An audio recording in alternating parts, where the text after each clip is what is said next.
Pedro, você tem uma trajetória maravilhosa com Malu, né? Como diretor, filme premiadíssimo, deu muito orgulho para o Brasil nos festivais, diversos festivais, Sundance, estreou em Sundance, foi coprodução com o Canal Brasil, né? Uhum, uhum, Mas uma coisa que me chamou a atenção, esse nosso podcast é um podcast de cinema latino, né? uhum.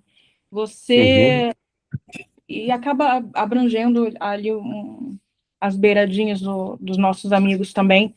Mas você tem uma formação em Cuba. Sim. Como é que se deu isso? Conta isso pra gente. Eu tinha 20 e poucos anos, eu estava na faculdade de jornalismo, porque nessa época não tinha faculdade nenhuma de cinema no Rio de Janeiro, só em Niterói. E aí eu não queria morar em Niterói, queria morar no Rio de Janeiro, onde estava minha família, meus amigos. E aí fui morar em Madrid. E aí em Madrid eu não tinha dinheiro suficiente para fazer cursos, só para pagar as contas, então eu trabalhava lavando prato para conseguir dinheiro para fazer os cursos. E aí fiz vários cursos de teatro e de cinema, né? Fui fazendo cursos livres, senti que as faculdades de cinema de Madrid também não eram muito interessantes para mim, porque pelo menos nessa época o cinema espanhol, principalmente o madrilenho, né? Porque dizem que de Barcelona era muito diferente, era um cinema muito voltado para o cinema norte-americano, assim, muito tendo o norte-americano como um exemplo, né, máximo. Então era uma coisa que não me interessava muito. Aí, de Madrid, eu fui para Cuba e voltei para fazer um curso de 2 semanas de direção de atores, que veio a se tornar minha especialidade mesmo, né? Foi o que eu mais gostei de estudar na vida, até hoje. E esse curso mexeu muito comigo, foi um curso muito especial, e mexeu muito comigo o esquema da Escola de Cinema de Cuba, porque é uma escola que é muito prática, né? Então, nos 2 anos que os alunos estudavam lá, hoje em dia são 3, mas na minha época eram 2, os alunos tinham muitas aulas práticas, faziam muitos curtas, né? E isso me interessava muito, sabe? A parte prática mesmo da coisa. E com referências de cinema de arte, né? Não do cinema americano, a maioria dos alunos nem se interessava muito por Spielberg, Scorsese, diretores que até eu gosto muito, mas a maioria dos alunos gostava de Tarkovsky, Bergman, era uma escola com muito voltada para o cinema de arte mesmo, e isso me interessava.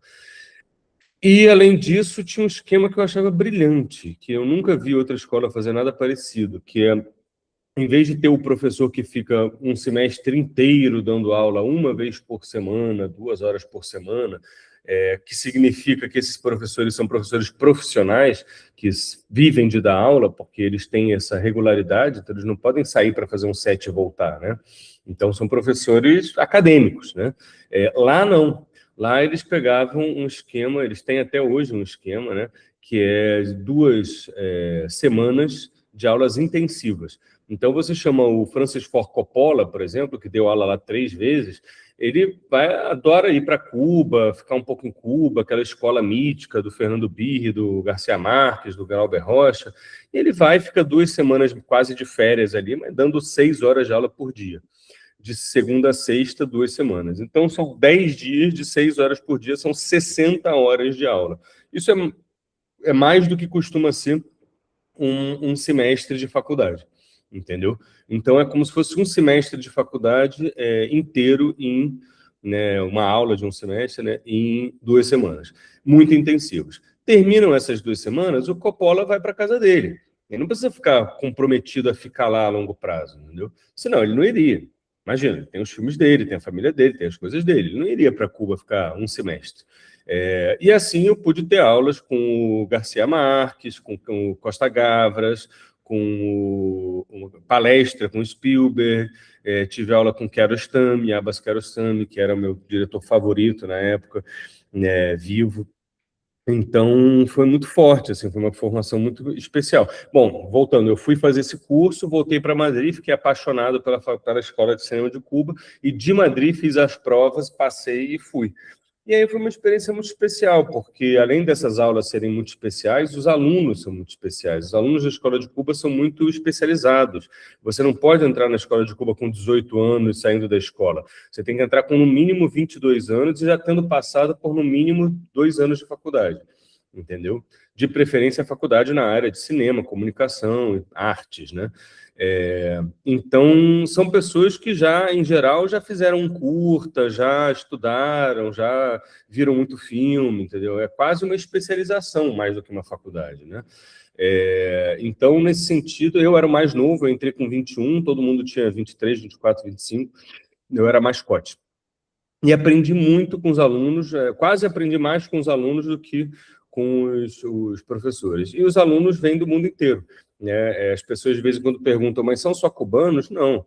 Você tem uma cota de um cubano por turma, as turmas têm 6 alunos só, então você tem a turma de edição, fotografia, direção, roteiro, produção, documentário, som, tem todas as áreas, né, do cinema. Eu entrei em direção, né? E cada turma tem só 6 alunos, o que também deixa muito especializada a aula, né? O professor pode fazer um exercício com cada um, ver o exercício de cada um, comentar o exercício de cada um, é muito especial isso também. E os alunos vêm do mundo inteiro, né? Para você ter uma ideia, eu conheci ali alunos do Egito, do Japão, da Índia, né, países da África, muitos países europeus, mas principalmente da América Latina. Eu diria que ali uns 60%, 70% são da América Latina inteira, né? Brasileiros, peruanos, mexicanos, toda a América Latina, né? Argentinos, uruguaios. E isso me deu um conhecimento muito grande do mundo, por conta desses alunos internacionais, mas principalmente da América Latina, que eu tinha pouco conhecimento. Eu morava no Rio de Janeiro, a gente sabe, né, que a América Latina, né, no Brasil, a gente parece que é um continente à parte, né? A gente tem menos contato com a América Latina do que a América Latina tem entre si, né, entre os países entre si. Você estreou Malu, que foi uma coprodução com o Canal Brasil em 2024, no Festival de Sundance. Como é que você percebe que o cinema europeu vem enxergando o cinema latino-americano? Você acha que a gente vem ganhando mais espaço nesses festivais por ser um contraponto, ou ainda é uma linguagem muito específica que atrai? Eu não sei, eu acho, Juliana, que tem uma coisa que o Glauber Rocha disse lá pelos anos 60, 70, que eu acho que continua funcionando até hoje, infelizmente, sabe? Que ele fala que os festivais europeus, ou a Europa, de uma maneira geral, só se interessa pela cultura e pelo cinema latino-americano quando ela satisfaz uma certa nostalgia do primitivismo. Filmes com temáticas mais primitivas, ou sejam indígenas, sejam da pobreza, sejam, né, filmes que retratam, sabe, digamos assim, povoados muito pobres, muito isolados da sociedade, né? É difícil você ver nos cinemas, nos festivais europeus, um filme como La Ciénaga, né, O Pântano, que é um ponto fora da curva, né, uma exceção que confirma a regra, né? É um filme sobre a classe média, argentina, né? Mas é muito raro isso, né? Muito raro, né? Então, ou mesmo Ainda Estou Aqui, né, que é a exceção que confirma a regra. É raro, sabe? Eu tenho essa impressão de que é raro. Um filme romântico brasileiro não costuma entrar nesses festivais, entendeu? É muito difícil, porque parece, a sensação que eu tenho é que eles esperam de nós um certo folclore. Eu não quero fazer disso um cavalo de batalha, mas assim, eu já vi filmes que se passam em aldeias indígenas que são cinematograficamente pífios, sabe, pouco interessantes, assim, pouco, não dizem nada de muito novo sobre aquele universo, ou cinematograficamente, em termos de linguagem, e entram em diversos festivais, claramente porque o tema interessa, né? Então, eu sinto a mesma coisa em outras regiões do globo, tipo nos países árabes, do Oriente Médio, você vê 90% dos filmes que você vê entrando nos festivais são ou sobre a guerra, ou sobre a repressão, sobre, né, a repressão às mulheres, a repressão à liberdade de imprensa, a liberdade né, de discurso, enfim, liberdade de expressão. E, claro, óbvio que é super importante, seja no Brasil falar dos indígenas, dos povos, da população mais pobre, seja nos países do Oriente Médio falar sobre guerra, falar sobre genocídio, falar sobre, né, tudo isso, sobre a repressão. É evidente, talvez esse seja, eu até acredito que seja assim, sejam os assuntos mais importantes. Mas não são os únicos. Há todo um povo, toda uma civilização, sabe?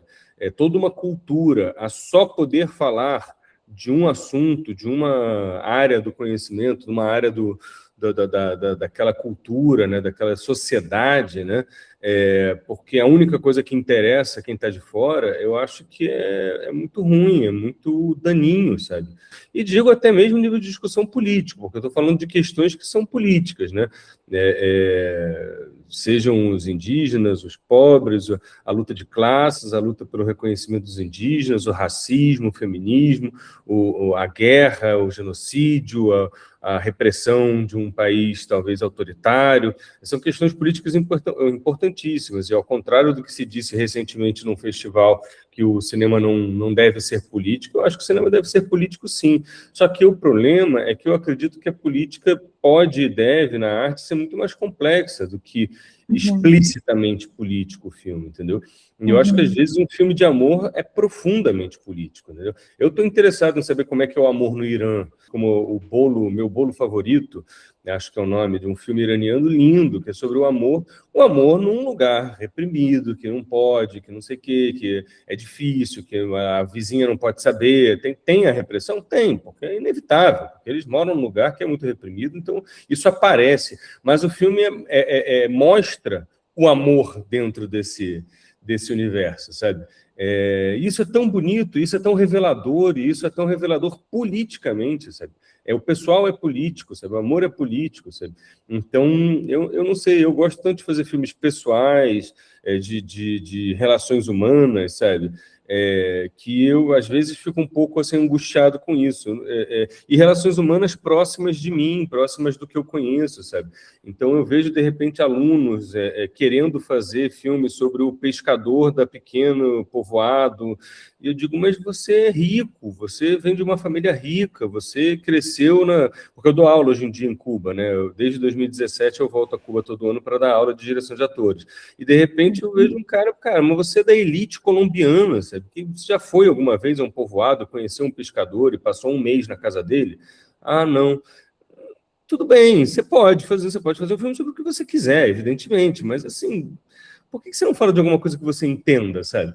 E aí, de vez em quando, aparece isso. Ah, não, mas é porque eu tenho a sensação de que o que se espera de um cineasta colombiano, peruano, brasileiro, é uma visão sobre o extrato mais pobre, mais excluído. E aí eu acho isso triste, sabe? Porque eu sinto que é uma limitação e é uma limitação muito grande, sabe? Às vezes é mais difícil a gente conseguir tirar filmes realmente verdadeiros, honestos, se a pessoa sente que não dá para ela falar sobre as experiências dela de mundo, porque não interessam a ninguém, entendeu? Eu acho isso um problema. Isso é um problema que o Cassavetes falou sobre isso numa entrevista para Playboy em 1969, que ele fala, cara, das revoluções culturais de 68, né? Ele fala assim, é muito interessante, é muito importante, é maravilhoso, mas, ao mesmo tempo, tem um lado que me preocupa. Me preocupa que tem toda uma juventude de classe média com raiva, nojo, repulsa à sua própria classe, entendeu? Então, como é que essas pessoas vão falar sobre a experiência delas? Ele fala exatamente isso. Como é que essas pessoas vão fazer filmes, livros, canções sobre as experiências dela de mundo se elas rejeitam, se elas têm repulsa pelas próprias experiências? Todos esses garotos de 68, né, de 18, 20 anos que estão aí nas marchas, estão aí todos eles vão abandonar a família, abandonar o seu dinheiro e vão para o campo viver no mato? Não. Então, é uma geração que vai tem ali uma questão psicológica complexa, né? E eu acho que isso é muito complexo. É delicado falar sobre isso, né? Porque, enfim, por motivos óbvios, eu acho.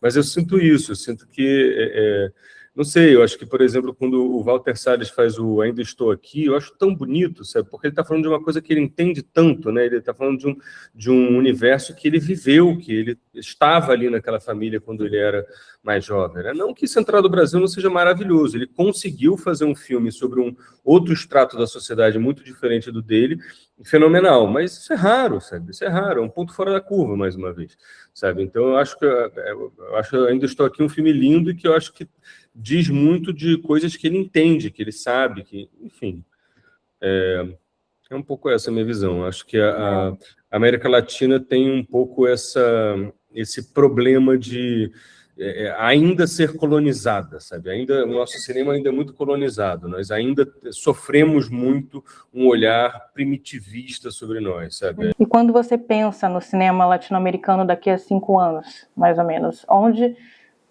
você gostaria que a gente tivesse? Como você gostaria que nós fôssemos enxergados? Uma vez o Godard, numa entrevista no Festival de Cannes, perguntaram para ele qual era a coisa mais importante no cinema. E aí aqueles jornalistas todos esperando o Godard falar a arte, a intelectualidade, a filosofia, ou qualquer coisa assim mais cabeçuda, e ele falou o dinheiro. Sem dinheiro você não faz filmes. Então a coisa mais importante no cinema é o dinheiro. Então o que eu mais espero para o cinema mais latino-americano é grana, apoio, investimento, né? É que os governos latino-americanos entendam cada vez mais a importância de se apoiar financeiramente o cinema latino-americano e que faça editais, que faça fundos de apoio, sabe, para desenvolvimento, para produção, né, para pós-produção, para distribuição, né? Eu acho que isso é o mais importante, né? Agora, isso dito, existe um cinema latino-americano fortíssimo que muitas vezes não é visto fora da América Latina, né? Então, eu também desejaria muito que os americanos, os canadenses e os europeus, né, o famigerado primeiro mundo, né, que infelizmente ainda é, né, ainda é a vitrine de um filme para o mundo e para ter um sucesso maior, um filme de arte, pelo menos, né, no mundo inteiro, é que eles aprendam a ver o cinema latino-americano com a sua complexidade, não reduzido a apenas esses filmes como o Glauber fala bem, primitivistas, né? Então, que eles tenham um olhar mais abrangente para o cinema latino-americano, né? Que eles consigam abrir um pouco os olhos para os cinemas latino-americanos, né? Porque você vê, infelizmente, você vê hoje em dia uma quantidade de filmes latino-americanos nos festivais internacionais mais importantes, muito menor do que o que a gente sabe que o cinema latino-americano produz de melhor, entendeu? A América Latina, produz filmes fenomenais que muitas vezes não têm entrada, sabe? E isso é um problema deles, entendeu? Não é um problema nosso, sabe? A gente fica falando, a gente tem que conseguir fazer filmes que penetrem. Cara, até certo ponto, mas até certo ponto eu acho que o problema é deles, o problema é do Festival de Berlim, o problema é do Festival de Veneza, o problema é do Festival de Cannes, o problema é do Festival de Sundance, sabe? Acho até que Sundance é um pouco mais aberto, tem muito filme latino-americano em Sundance. Eu mesmo estreiei Malu em Sundance, né? E o filme que ganhou Sundance no ano que eu estava lá foi um filme mexicano, super latino-americano, super, sabe, cara do México, mas, enfim, mais uma vez, falando sobre o sicário, sobre a máfia, sobre, né, enfim, então, não sei até que ponto também isso ajudou, né, mas é um filme muito bom, Surro, um filme muito bom, gostei muito desse filme, então acho que não é só por isso, não.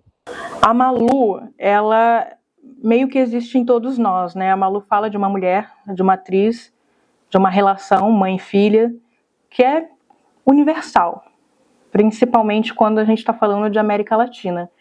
Mas durante o festival, principalmente em Sundance, como é que você percebeu a reação das pessoas? Você conseguia olhar para o rostinho de cada um deles e perceber uma dor que era coletiva, um sentimento que era coletivo, ou ainda era algo muito distante para eles e eles estavam meramente como espectadores?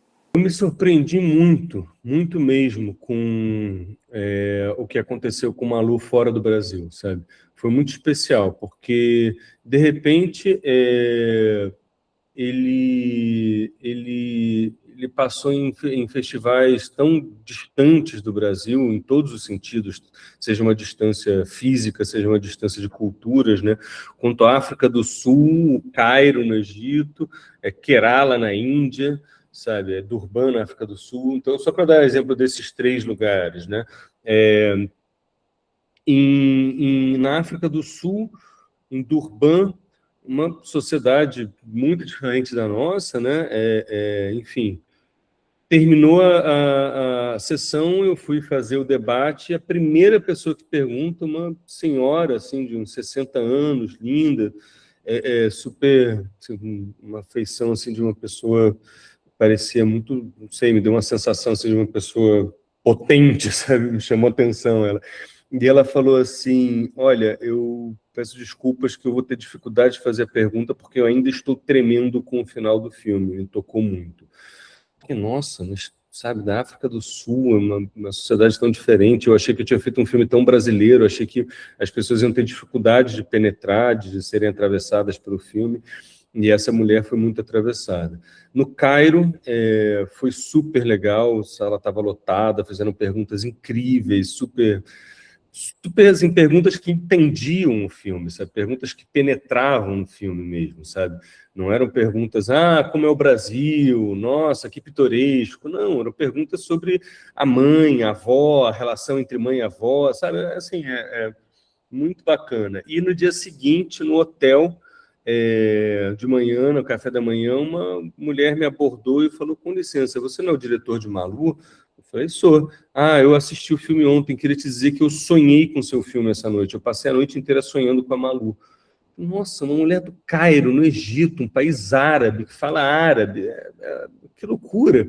Em Durban, em Durban não, em Kerala, na Índia, no mesmo dia, saindo da sessão, um garoto jovem, assim, de 20 e poucos anos, ele me falou que eu sou estudante de cinema, queria dizer que eu adorei o seu filme, para mim você é o Bergman latino-americano. Eu fiquei, calma, que isso, cara, isso é demais, não fala isso que eu choro.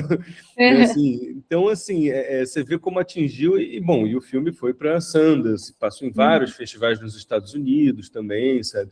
Então, e foi muito, passou em Nova York, no MoMA, no Lincoln Center, sabe? Então, assim, só para dizer que, assim, bom, ganhou o prêmio no Festival do Rio, no Brasil, em lugares totalmente distintos do planeta, viram o filme e reagiram muito positivamente, sabe? E isso me chamou muita atenção, porque eu, enquanto estava fazendo o filme, eu, sinceramente, não tinha certeza se seria um filme mais brasileiro e que fora do Brasil talvez não funcionasse tanto, sabe? Eu não tinha certeza mesmo. Estava fazendo o filme que eu acreditava, não estava fazendo o filme para tentar atingir o máximo possível de público, sabe? Estava tentando fazer um filme que fosse honesto, que fosse um filme que eu acreditasse, entendeu?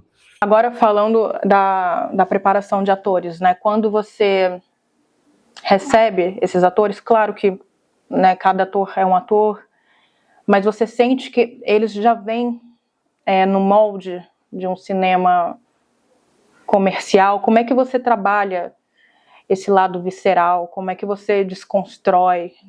Quais são os seus verdadeiros desafios na hora de preparar o ator? Experiências diferentes, né? Eu trabalhei com atores muito cinematográficos, com muita experiência no cinema, como Paulo José, Ermília Guedes, né? João Miguel, né? Pessoas que são bichos cinematográficos, né? Por mais que o Paulo, por exemplo, venha do teatro, mas ele fez muito cinema, televisão, dirigiu também, né? Televisão. Então, um cara que conhece profundamente a câmera, né? Como atuar para a câmera, né? Sabe as diferenças, né? Então, isso eu dirigi o Paulo num curta meu e dirigi a Ermília e o João Miguel num longa que eu fiz preparação de elenco, né? E é bem diferente de trabalhar com gente que vem da televisão e com gente que vem do teatro, né? Então, por exemplo, quando eu tive que trabalhar com gente que veio da televisão e não tinha muita experiência no teatro, no cinema, em geral, eu tive muita dificuldade com aprofundar o personagem, sabe? Então, são atores e atrizes que estão acostumados a decorar o texto superficialmente ali, em casa, rapidamente, sem fazer um trabalho de aprofundamento, de estudo mais profundo, né? Então, é decorar o texto e soltar aquele texto com naturalidade. Um amigo meu do teatro chama de naturalisminho, que é um naturalismozinho, assim, sem muita profundidade, né? É só falar aquele texto com alguma verdade já está bom, né? E aí o desafio com a pessoa que vem da televisão é você aprofundar, é você, não, calma, não decora esse texto ainda não, vamos aprofundar, vamos estudar, vamos entender de onde vem essa pessoa, qual é o passado dela, qual é a relação dela com esse outro, será que é tão simples, será que a relação é tão simples assim, será que não tem um pouco outra coisa aqui, vamos estudar, vamos pensar, e aí improvisar, trabalhar formas diferentes de falar aquele texto, improvisar para poder encontrar qual o jeito que faz sentido, né? A gente criar um pouco aquela verdade mais profunda. E aí, em algum momento, quando a gente chega num lugar de mais profundidade, aí sim decorar o texto, né? Isso é uma coisa que não fui eu que inventei, isso é Stanislavski básico, o terceiro Stanislavski, o último Stanislavski, né? Que inventa o método das ações físicas, né? Ou análise ativa, né? E vai ensinar isso, que é interessante você trabalhar com improvisação, né, sobre a cena ou sobre outras cenas que não estão no roteiro, né, ou na peça, no caso dele, né, para você ir aprofundando nesse personagem, nessas relações, nesses objetivos, nos subtextos do texto, né, para aí chegar a decorar o texto. Stanislavski dizia, não decore o texto ainda, não estou interessado em texto decorado. Porque quando você decora o texto sem aprofundar nele antes, você só decora, você só repete palavras, entendeu? Sem profundidade, sem dar profundidade a elas. Né? Então eu trabalho muito assim, principalmente quando são atores de televisão que estão acostumados a não ter essa profundidade. Mas, na verdade, eu trabalho assim com todo mundo, com atores de cinema e de teatro também. A diferença é que os atores de cinema, por exemplo, eu trabalhei com a Carol Duarte no Malu. Carol Duarte, assim, é uma gênia, né? Ela é um bicho cinematográfico, né? Ela foi protagonista de um filme do Karim Ainuz, A Vida Invisível, fez um papel super importante num filme da Alicia Rohrwacher, que é uma diretora fenomenal, italiana, né? A La Chimera, né? Então ela já fez filmes, já tem esse entendimento, né? Então ela já está buscando uma profundidade antes mesmo de começar os ensaios, ela já chega preparada para isso, né? Ao mesmo tempo, atores e atrizes de teatro, como a Juliana Carneiro da Cunha e Yara de Novaes, que fizeram Malu, né, são atrizes que, às vezes, chegam com um certo entendimento mais, como é que se diz, assim, de uma imposição exterior do personagem. Então, no caso do Malu, por exemplo, tanto a Juliana quanto a Yara chegaram com um formato exterior já desenhado. É o contrário do naturalisminho, entendeu? Em vez de fazer uma coisinha assim naturalzinha que não tem profundidade, mas passa, né? Na televisão passa, você nem se preocupa, porque é televisão, vamos lá, você nunca vai rever aquilo, entendeu? É o contrário, elas chegavam com uma expressão mais forte, que é para a última pessoa da última fileira ver a sua expressão, entendeu? Então é uma coisa teatral nesse sentido de mais expressivo, né? E eu estou com a câmera aqui nela, eu não posso ter esse excesso de expressão, eu preciso ter uma coisa muito real. Então minha busca no Malu é o realismo, não é nem o naturalismo da TV, nem um expressionismo maior do teatro, né? Ou pelo menos um certo teatro. Você também pode ter o teatro naturalista, o teatro realista, mas eu queria um realismo cinematográfico. Então, com a Juliana e com a Yara, eu fui fazendo um trabalho não de limpar, porque não é tirar alguma coisa, é reentender, né? Voltar para a estaca zero e começar de novo, né? Depois de 2, 3 dias de ensaio, eu falei, gente, não está dando certo, vamos voltar para a estaca zero. Quero explicar para vocês que aqui eu preciso que vocês enganem o espectador. O espectador não pode saber se o que está acontecendo é real ou não. Ele tem que ficar confuso, ele tem que, peraí, mas isso está acontecendo ou é mentira? Entendeu? Esse é o desafio de vocês. Então tem que ser muito real, tem que ser muito profundo, tem que ser muito real. E a gente foi fazendo as improvisações e, através das improvisações, elas foram encontrando esse lugar do realismo. Até porque a improvisação, e essa é a grande genialidade do Stanislavski, né? A improvisação, para o ator, ela te impõe uma inevitabilidade do realismo. Porque se você não sabe o que você vai dizer, eu não sei se eu vou dizer, Juliana, eu vou para a esquerda, eu vou para a direita, eu vou para cima, eu vou para baixo, eu te amo, eu te odeio. Eu não sei o que eu vou dizer, eu não tenho um texto decorado, entendeu? Então, eu entro numa situação dramática, eu sei que essa é aquela cena na qual eu preciso convencer a Juliana a me chamar para fazer o filme dela como ator, porque eu quero muito fazer esse filme, então eu não sei como eu vou fazer isso, mas eu me coloco nessa situação, eu preciso convencê-la a me chamar como ator. Eu já começo a imaginar texto, já começo a imaginar como que eu vou fazer isso. Para conseguir gerar esse texto improvisado, a única forma é eu me colocar na situação, eu acreditar nessa situação, entendeu? Então, isso é que é brilhante no Stanislavski, que ele descobre um dispositivo para forçar o ator ao realismo, forçar o ator a se imaginar. E se eu estivesse nessa situação? Ele chama o mágico e se, né? E se? E se eu fosse um ator? E se a Juliana fosse uma diretora? E se eu estivesse com a minha carreira afundada, parada, estagnada? E se eu precisasse de dinheiro? E se esse filme fosse muito grande? E se eu quisesse muito esse trabalho? Eu sentisse que eu preciso desse trabalho. Ah, tá. Aí, se tudo isso, aí eu sei o que dizer, eu invento um texto, me coloco em situação e aí eu consigo improvisar. Então, é mágico isso, porque te obriga ao realismo. E foi isso que eu usei com a Yara e com a Juliana, e aí elas foram saindo dessa imposição exterior, né, que eu chamo de representação, né, exterior, e foram entrando numa interpretação, né, por dentro. E foi muito legal, né? Eu gosto muito do resultado. Mais me interessava falar era a história da minha mãe, que era a história que me movia, que mais me atravessava, era a grande história da minha vida, sabe? Então, aí eu escrevi Malu. E aí, o que aconteceu? Depois disso, é como se o próprio fazer o meu primeiro longa me potencializou muitas ideias. E eu também tive a sorte de poder, o dinheiro que o meu contrato com a Rede Globo terminou, mas eu juntei bastante dinheiro, nunca fui um burguês de ficar gastando dinheiro indo para a Europa todo ano, nem muito menos. Então, eu juntei muito desse dinheiro que eles me pagavam para conseguir continuar vivendo, né, com esse dinheiro. Então, eu passei uns 2 anos vivendo só do que eu economizei.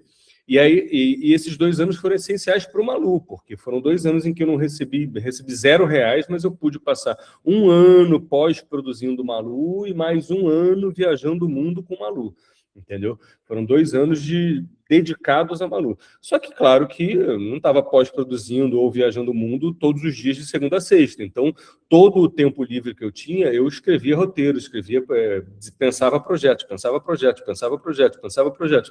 Então, eu terminei Malu com 3 projetos de longa. Por sorte, consegui financiamento para desenvolvimento, e acho que Malu ajudou muito nisso, sucesso, né, de festivais e de crítica, principalmente de Malu, me ajudou muito a conseguir financiamento. Pela primeira vez na vida, eu ganhei dinheiro para desenvolver um roteiro. Não porque eu estava na Globo e aí sobrou dinheiro e aí eu usei para escrever, senão que eu consegui edital de desenvolvimento, né, para 2 longas diferentes. E aí passei o ano passado, 2025, inteiro só escrevendo 3 roteiros, ganhei dinheiro para 2, mas aproveitei para desenvolver mais um. Então, desenvolvi 3 roteiros de novos projetos, né? Então, nesse momento, eu tenho 3 roteiros já em fases diferentes de desenvolvimento. Um está ainda no argumento, que é muito querido para mim, que é inspirado na minha relação com a minha filha, um pai e uma filha de 7 anos, né? Que é um roteiro muito especial para mim, assim, é muito próximo de mim, né? O que me inspira muitas vezes, né, quase sempre são as minhas relações pessoais, né? Então, nesse caso, é isso. Tem um outro roteiro que já está numa primeira versão do roteiro, mas ainda tem muito trabalho para fazer, acho que ainda está distante um pouco de uma coisa assim que eu realmente queira filmar, que é um casal de 40 anos, um casal hétero, um homem e uma mulher, que também é inspirado nas minhas relações, né, amorosas, e que eles vão pulando de ano em ano, de parte em parte da relação, desde se conhecerem até terem um filho, e a gente vai vendo assim um desenvolvimento de uma relação, né? E tem um roteiro que está mais avançado, que esse já está começando a buscar financiamento, já está indo para a 5ª versão do roteiro, que é uma história de amor entre 2 senhoras de 80 anos. né? Esse é o mais distante que eu já escrevi de mim mesmo, mas é claro que eu uso os meus apaixonamentos na vida para, de alguma forma, colocar ali nessas duas senhorinhas de 80 anos que se apaixonam loucamente, transam, é assim, uma coisa bem, bem peculiar, assim, bem pouco vista, né? Então, eu estou muito empolgado com esses 3 projetos e já estão aparecendo outros projetos agora, recentemente. Tem mais 2 projetos, um que me convidaram para adaptar um livro, que eu não posso falar ainda, mas que é muito bacana, estou muito feliz também, é um livro muito bacana. E outro é uma ideia pessoal que apareceu, que eu ainda não fiz nada, ainda não escrevi nem sinopse, mas eu estou muito animado para fazer, porque também é uma história muito pessoal da minha família. Então, assim, em geral, o que me move são as relações pessoais, são como eu me vejo no mundo, como eu vejo as pessoas que eu conheço, sabe? As relações que eu conheço. Por isso que eu falei, né? Eu acho assim, se você quer fazer um filme sobre indígenas, não tem problema nenhum. Mas assim, você foi lá para a aldeia, para a tribo, e ficou, sabe, 3 meses morando com eles, sabe? Tem uma relação mais profunda, estudou isso. Eu vejo, por exemplo, para dar um exemplo positivo nesse sentido, eu vejo a Maya Darin, que é uma cineasta carioca que fez A Febre, né, que é um filme lindo, e está fazendo um filme novo também, numa tribo, né? E ela, cara, foi para lá, ficou lá meses, leu tudo que podia ler de autores indígenas, não só foi ler o Eduardo Viveiro de Castro, foi ler o Schopenhauer, foi ler o Krenak, entendeu? Foi ler Baniwa, entendeu? Então, ela realmente se interessa por isso. Em compensação, eu vi outros diretores, até trabalhei com um, não posso falar nomes, mas que absolutamente não se interessam pelo assunto, e evidentemente só estão usando, entendeu? Usando, né, a apropriação cultural, né, essas histórias, esses personagens, porque sabem que aí vão para Berlim. Entendeu? Como foi esse moço. Isso eu acho, sinceramente, pior do que fazer uma comedinha boba para ganhar dinheiro. Porque pelo menos a comedinha boba para ganhar dinheiro, você está sendo honesto. Você não está tentando dizer, mas é uma comédia boba que, na verdade, é um filme de arte para ganhar prêmio. Não, é o que é. Entendeu? É ali para você ganhar dinheiro, para vender bilhete, tá tudo certo. Nada contra, entendeu? Mas está sendo honesto, entendeu?